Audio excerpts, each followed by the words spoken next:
remember Winston Churchill once said, "We shape our buildings and thereafter they shape us." But it takes persistence to make a real impact and create something that will stand the test of time. And that is certainly true for Rem Koolhaas, the Dutch architect and professor from Harvard University. He first rose to fame in the 1970s with his groundbreaking firm, OMA, and over the years has become an architectural icon. He's even made his mark here in China with the new CCTV building in Beijing. I talked to Rem Koolhaas during his most recent visit in China. We sat down in a quiet corner of the new CCTV building. He was willing to tackle some challenging questions, starting from the very idea of skyscrapers, the CCTV building included. You once vowed to kill the skyscrapers. Ironically, your work, CCTV headquarters in Beijing, is being named as the best skyscraper of the world. Basically, the kind of social dimension of the skyscraper is rarely exploited, and that it's all about height. And so when I saw that, I kind of wrote almost more like a joke, kill the skyscraper, simply to declare that that kind of skyscraper was not interesting anymore. And so the great thing of CCTV was, of course, that it gave me an opportunity to look at that other way of doing tall buildings that was exactly and entirely about organizing activities, organizing relationships, organizing tensions and coherence and all these other moods in a single building. So in a way, you're organizing our lives. That's a lot of responsibility.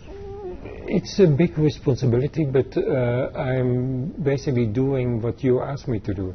It was not... You mean CCTV asked you to do? Yes, because basically when an architect starts, he gets an incredibly intricate book that says we want 2 square meters of this, 4 square meters of that, 5 of that, and we want this relationship, that connection, that. So in a way, it's not that it all comes from your own imagination. It's there, and you interpret it. Which one is more important for you?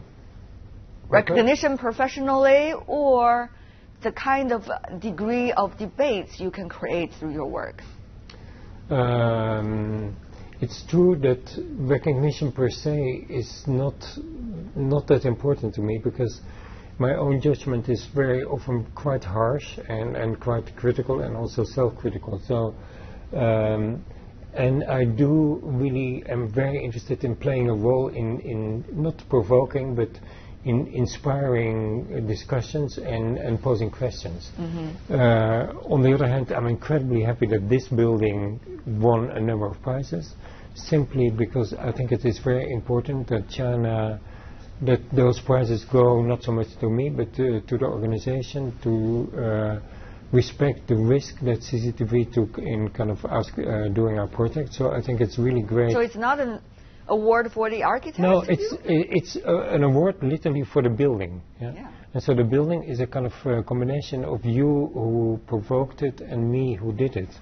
And basically the way we kind of work together on it. Having said that, though, we see Beijing, like many metropolitan cities around the world, have been seeing its sky scenes newly built over the past 10 years. How would you compare the situation here in Beijing with other metropolitan cities? There is, on the one hand, undeniably a kind of movement that cities become more similar. But at the same time, Beijing is so unique in itself and has so many, and I think that is also part of Chinese society, that it, whatever the environment, whatever the circumstance, it always asserts a kind of Chineseness, a Chinese way of interacting with each other. A Chinese what is the Chineseness in your mind, though?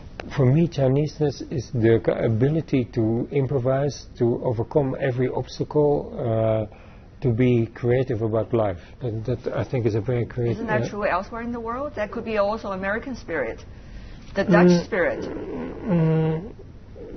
We are much too used to comfort. What has been the most impressive to me is that the decision to do CCTV was taken by people who were at the most 40 years old at the time. So what I've kind of really learned and appreciated very much is the interaction with a nation which is so young as China is. Oh, is it an age issue? And that is, well, you laugh, but actually it's a very important influence. How would you judge whether an architecture is a good one or a bad one? For me, architecture doesn't even have to be that good. It maybe sounds strange, but I also like a lot of mediocre architecture. For me, the way in which you can appropriate a space, the way in which you can inhabit a space, and the way you can simply derive pleasure from a space, all those options are possible. And therefore, do you think the buildings in China, particularly the ones being built over the past 10 years, what kind of pleasure or what kind of senses are they providing to you as an architect? Well, there is basically a number of buildings built in China recently that offers one particular pleasure in abundance, and that is the pleasure of trying to reach a maximum and trying to reach a maximum ambition. And this building is obviously one of them. And for me, but I think also for other people, that represents a certain pleasure, the pleasure that you have tried extremely hard and that you are not met with failure, but maybe with a certain amount of success.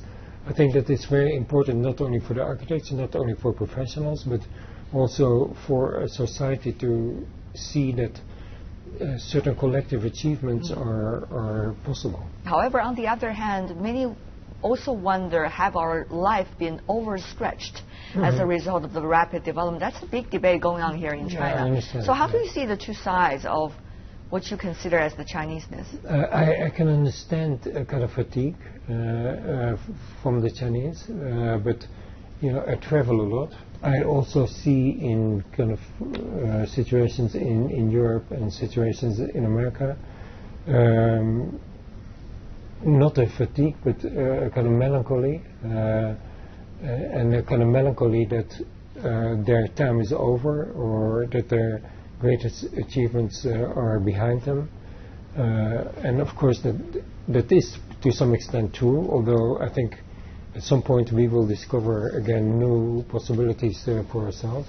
But in that sense, the Chinese fatigue is kind of something to cherish and to value, because it's the fatigue of trying to find a better level and inventing a new or establishing a new society.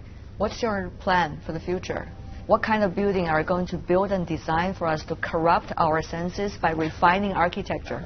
After a long period of kind of interest in buildings and in cities, I'm now kind of really focusing more on the countryside, because I think that is a bigger issue, both in China but also in other countries. Very interesting. I'm looking forward to your new buildings in China's rural areas. Thank you so much. Let's wait and see and how it will work. Yes. Thank you. Thank you so much for being with us.